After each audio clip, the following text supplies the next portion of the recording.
যার সাথে আপনি মিলামিশা করবেন, যার সাথে বন্ধুত্ব স্থাপন করবেন, যার কালচারগুলো আপনি অ্যাকসেপ্ট করবেন,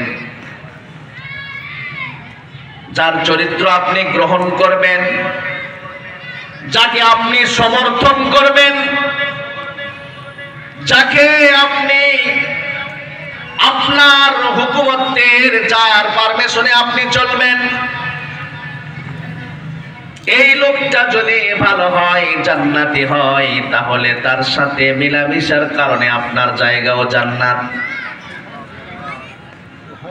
আর যাকে আপনি গ্রহণ করলেন, বন্ধু হিসাবে মেনে নিলেন, এই ব্যক্তিটা যদি জাহান্নামী হয়, আপনি মনে করেন আপনার ঠিকানাও জাহান্নাম বানায়া নিলেন।